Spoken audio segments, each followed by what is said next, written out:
Ifá ní nkí yín mèrè ntẹ́lú Ọ̀rúnmìlà ó ní nkí yín mẹ̀sùn láwẹ̀ o.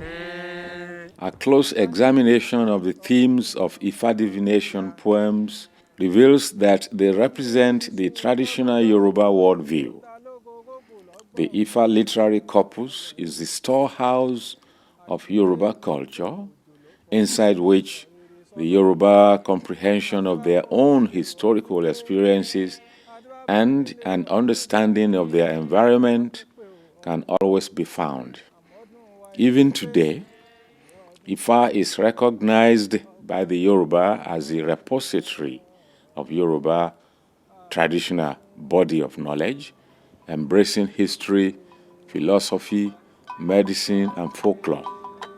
Ọdún pé ọdún yọ ọdún fapé àmọ́dún wà.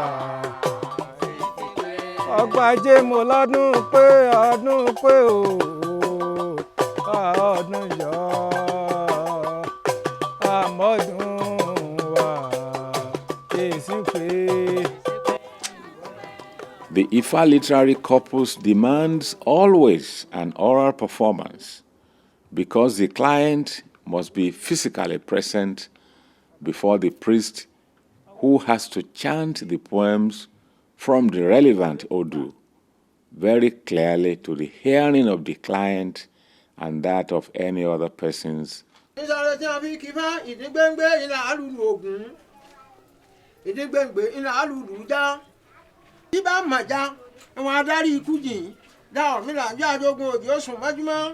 Wọ́n ní ọkàn alẹ̀ kọjàrí ẹbọ ni ó ṣe Ọ̀rúnmìlà lọ́gbẹ́ bọ́m̀bẹ̀ lórúbọ adéńjú aré mọ̀mọ́ yìí o àṣẹ ni mọ̀mọ́ yìí o arìnjọ́ tẹ̀ mọ̀mọ́ yìí o àṣẹ ni mọ̀mọ́ yìí o arìnjọ́ ọjọ́ mọ̀mọ́ yìí o àṣẹ ni mọ̀mọ́ yìí o pàràgà tí ṣe èyí wọn mọ̀mọ́ yìí o àṣẹ ni mọ̀mọ́ yìí o yálẹ́yìn tó ti ń gíní mọ̀mọ́ yìí o àṣẹ ni mọ̀mọ́ yìí o ajé ọ̀kẹ́ sí akẹ́yìn lóòṣà mọ̀mọ́ yìí o àṣẹ ni mọ̀mọ́ yìí o ní mọ̀mọ́ yìí o ẹ dàbọ̀ o àṣẹ ni mọ̀mọ́ yìí o ẹ dàbọ̀ àṣẹ ni adéńjú aré mọ̀mọ́ yìí o ẹ dàbọ̀ o àṣẹ ni mọ̀mọ́ yìí o ẹ dàbọ̀. The richness of style and language of IFA poems is very greatly valued and appreciated by the highly poetically conscious Yoruba traditional society.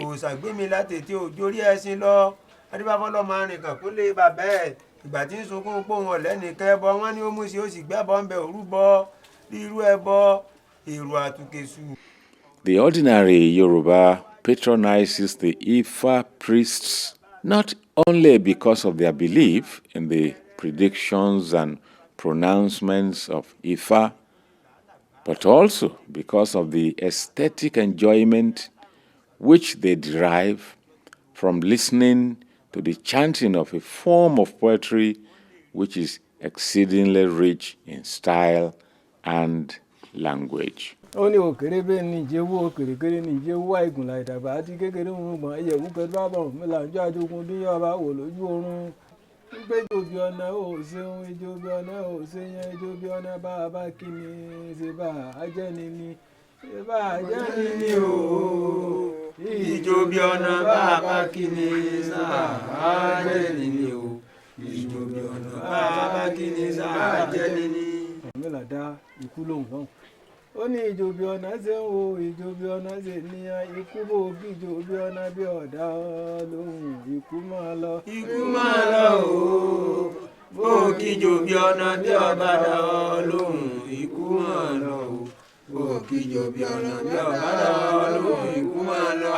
The processes of arriving at the signatures of the Odu.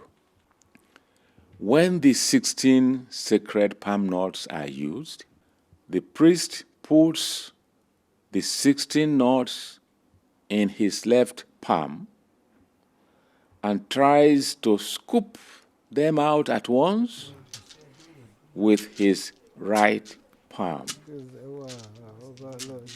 Each time he tries, if one palm knot remains in his left palm, he makes 2 marks on the divination board. If 2 palm knots remain, he makes 1 mark. But if nothing remains, or if more than 2 palm knots remain in his palm, he makes no marks at all. Each mark is made one below the other 4 times.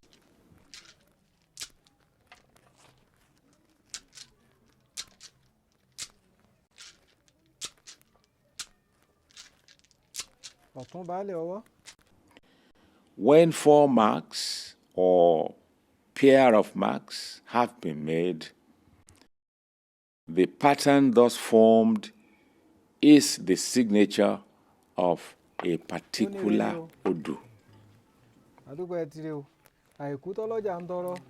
The divining chain may also be used, made of cotton or leather string or brass, is always held in the exact middle, tied at regular intervals to the chain are 8 half knots of the okpele tree.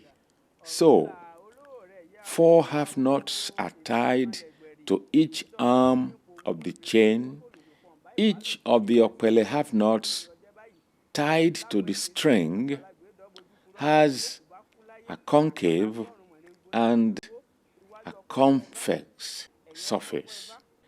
When the Ifa priest holds the chain in the middle,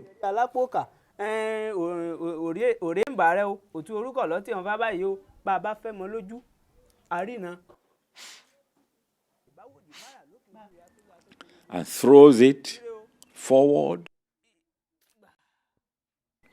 all or some of the half knots may come to rest with their concave or convex surfaces facing up. Any pattern so formed on each throw will indicate the particular signature of an Odu. There are always the right and the left side of an Odu. When the patterns on the right side and that on the left side are identical, it is a major Odu. There are only 16 possibilities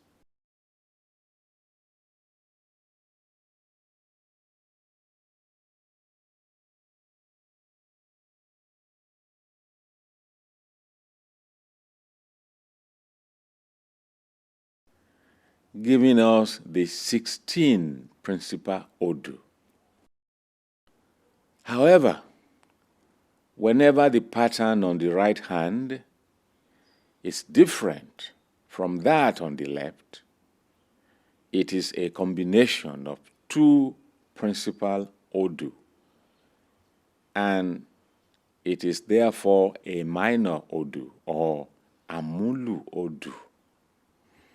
There are 240 such possibilities.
And that is how we arrive at the 256 overall number.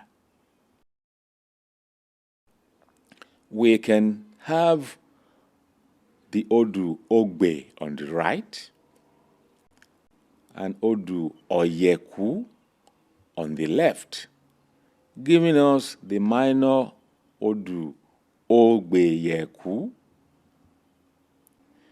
It may also be Oleku on the right and Ogbe on the left, giving us Oleku Logbe, and so on. The 256 Odu are very important in the IFA divination system. The whole of the IFA literary corpus, IFA, is based on the Odu. And what a priest tells his client is taken directly from the Odu corpus. Ó ní ọ̀zálélére àwọ̀ ajé ló dúró mú ajé ajé ń tọ̀run bọ̀ wálé ayé ẹbọ wọn ni ó ṣe. Níjọ́ àwọn àgbààgbà ọ̀fẹ́ wọn gbìmọ̀ràn ọ̀tẹ̀ wọn láwọn ọ̀bájé ṣe mọ́. Ilé lẹ padà wá bájé ajé yín ló ṣèwé dàgbà òòṣà bí ajé ò sí lọ́run ajé yín ló ṣèwé dàgbà. Ó ní ajé yín ló ṣèwé dàgbà ajé yín ló ṣèwé dàgbà. Òòṣà bí ajé ò sí lọ́run o ajé yín ló ṣèwé dàgbà. Ibà pàdé ni àpèsè.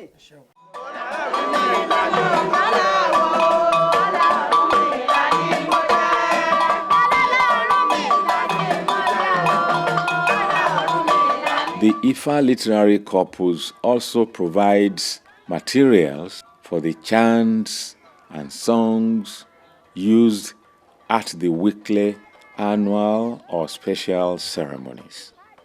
Special verses from relevant chapters are selected for participatory chanting to praise IFA and to reassure devotees of his blessing. Eriwo ya gbogbo aláwòrò sọ pé ẹ ǹlẹ́ o. Ifá ní kí yín tẹ̀sọ́ tẹ̀sọ́, Ifá ní kí yín tológun tológun, ó ní kí yín àgbààgbà mẹ́fà tí ń bẹ nífẹ̀ẹ́ òòyì lágbèmóró. Òòṣà mímọ́ lọ́pẹ́ Ifá lòun ògbè èyí ó wí mi.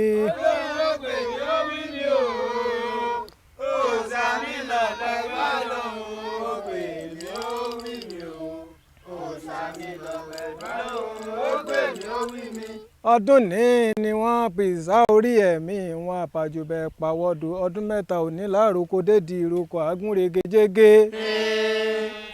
Èèyàn tó bá ní jòrúkọ pínní sí alẹ́ àná olúwa rẹ̀ náà ní bá ní jàgbó tọrọ wo wàkàwàkà tọ́kádún mẹ́ta. Adúláfàṣẹ̀ṣe ètí so lórí orò láyé. Adúláfàṣẹ̀ṣe tí so lórí orò ní wàrún. Ìyá ẹni àṣẹ̀ṣe ẹni. Bàbá ẹni àṣẹ̀ṣe ẹni. Orí ẹni àṣẹ̀ṣe ẹni. Ikin ẹni àṣẹ̀ṣe ẹni. Àṣẹ̀ṣe mojúbà ń tó sáwó. Àṣẹ̀ṣe mojúbà ń tó sáwó. Àṣẹ̀ṣe mojúbà ń tó sáwó. For Iyere, the lead chanter chants and the congregation responds.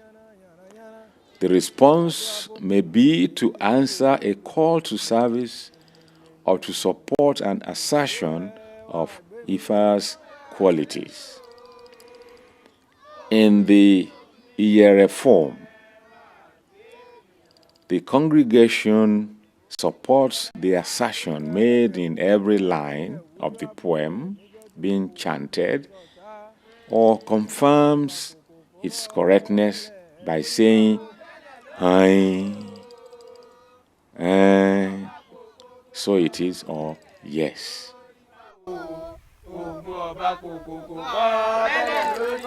Bàbá Akínitán ṣe bí ń ṣe làkẹ́ni kejì ẹni mo kí ọ̀wọ́n rí ògùn dáwọ̀n rí tàn ó kí wòrìwò fún ẹ̀jẹ̀ mi ní hàn.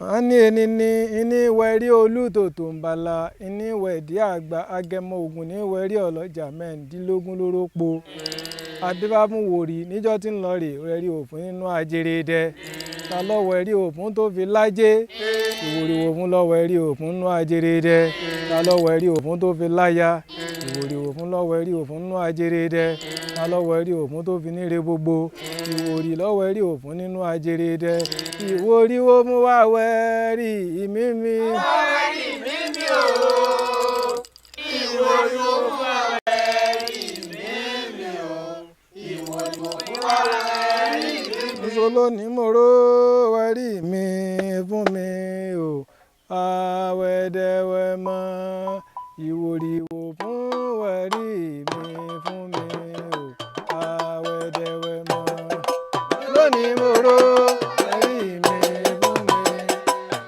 àwẹ̀dẹ̀wẹ̀ mọ́ ìwòrìwò fún wẹ̀rí mi fún mi o. The special Ifa dance steps with delightful variations are executed to the traditional Ifa music from the gongs, supported in this case by the little one-face drums called sakara.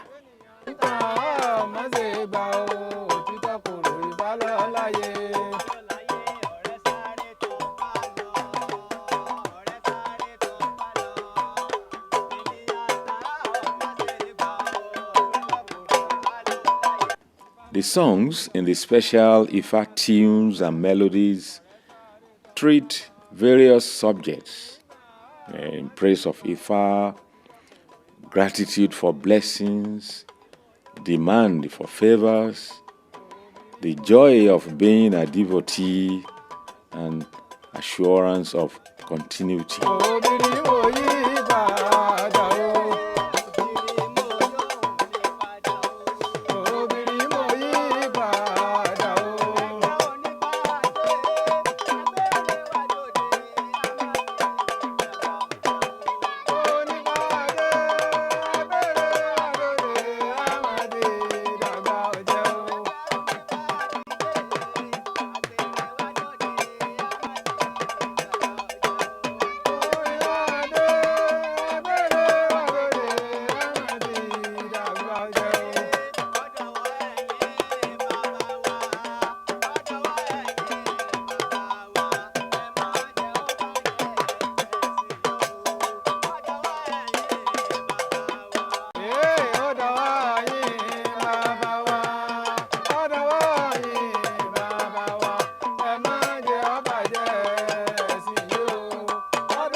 These are the illustrations, the instruments. The Ifa sacred palm nuts, Ifa. These are 16 in number, and they are the most important ritual symbol of Ifa. According to the myth contained in Odwiwori, Iwori Meji, Orunmila replaced himself with the Ikin when he finally left the earth. Since then, Ikin became the most important medium of communication between man and Orunmila. Igbo. These are the two cowries tied together, which constitute the affirmative part of Igbo. The bone, the single bone, stands for the negative part. The Okpele is next in rank to Ikin, that is the sacred palm nuts, in importance as an ancient Ifa ritual material. The chain has two equal halves. Each half has 4 half-nuts of the Okpele fruit attached to it. Each half-nut has a concave and a convex side. The 256 probable presentations of the divining chain are based on the two basic probabilities of a convex or a concave presentation of each of the four have-nots on each side of the divination chain. Iroke is used in tapping the IFA divination tray during the process of divination. The tapping is an invocation of IFA to be present during the process of divination. Iroke can be carved in ivory or in wood. It is carried by the IFA priest as a symbol of the high status he enjoys in the community. IFA divination tray, Okpan IFA. They are invariably made of wood. They are available in rectangular and circular forms. The Iyerosun powder is sprinkled on the tray, and the Ifa priest prints his divination marks on the powder during divination. The edges of the tray are decorated with different designs, among which is the prominent face of Eshu. Akpo Ifa.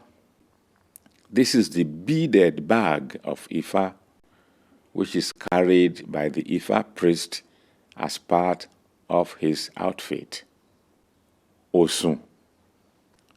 This is the ritual walking stick used by Ifa priests. It carries the image of a bird called Eyekan. It must not be put down on its side. It must always be found in an erect position. Eshu. Eshu is the closest divinity to Ifa. It is always identified with the elongated head or the long cap at the back of his head.